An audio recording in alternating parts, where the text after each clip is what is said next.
is up, YouTube? Welcome back to Survival Jeep. This week I'm going to be talking about transmissions, what happened with mine, and what I'm going to be doing to fix that. So if you haven't seen last week's video, I gave you all a little sneak peek of the transmission that's going to be going in here.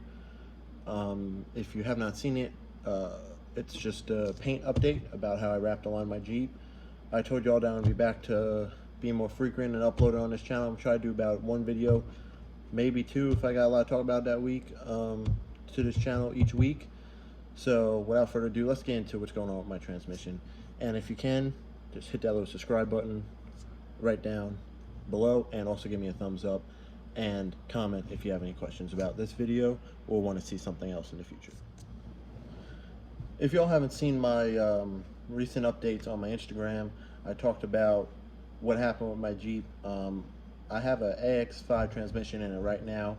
What I did was I did a Chevy 350 engine swap, and I got from Advanced Adapters the adapter kit that lets you use your AX5 transmission, because this Jeep was originally the 4-cylinder. Now, some people said, you know, it might not hold, it might hold. I took that gamble just because I didn't have a transmission to swap in at that time. So I bought the adapter for the AX5 transmission and mounted it all up. I drove this Jeep for a day and a half, and I was on the highway in 5th gear and just starts whining.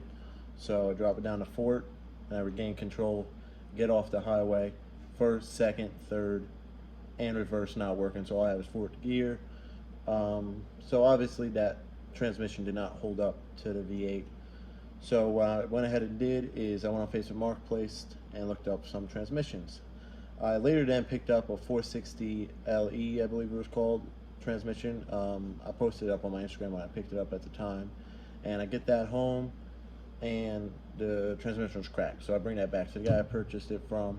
Got my money back because he tried to hide it under some silicone or something. But when I cleaned up the transmission, I noticed it. And then I got to thinking that I want to keep, you know, a 5-speed in my Jeep because it's a lot of fun to drive, and I really do enjoy having my Jeep manual, especially with the engine setup. So a couple weeks ago, I went ahead and picked up AX15, which comes in your standard 6-cylinder Jeeps, and I picked it up from a guy who had it in a Jeep Cherokee. He just used that Jeep for the axles, and he said that that transmission was rebuilt about 50,000 miles ago. So I'm hoping it is. So I guess we'll find out once we get it in here. But as far as that transmission being swapped in here, the AX15 is 2 inches longer than the AX5 as far as I'm aware of. I've been doing some reading, some research.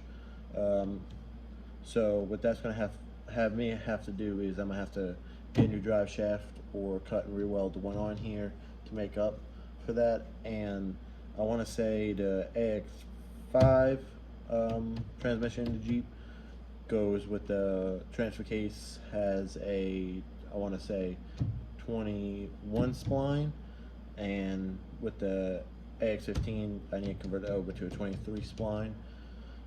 And as far as bell housings, since I had the adapter kit for the AX5 transmission fit up to the 350 engine, I'm going to be getting a adapter plate. So basically that adapter plate could also be used if you're swapping AX5 to AX15 in a standard Jeep. It just allows you to retain the AX5 bell housing. So that's available from Advanced Adapters. So I'm going to go ahead and order that so I don't have to go through the whole bell housing ordeal again. So hopefully that'll work. We'll find out once we actually get into swapping out the parts. But here's a video of the new transmission I picked up.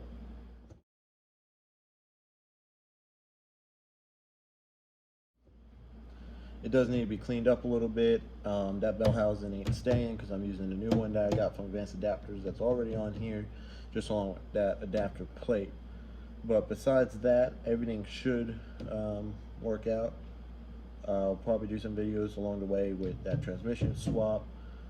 I still gotta look into the whole clutch thing and the changing out the splines for transmission and transfer case.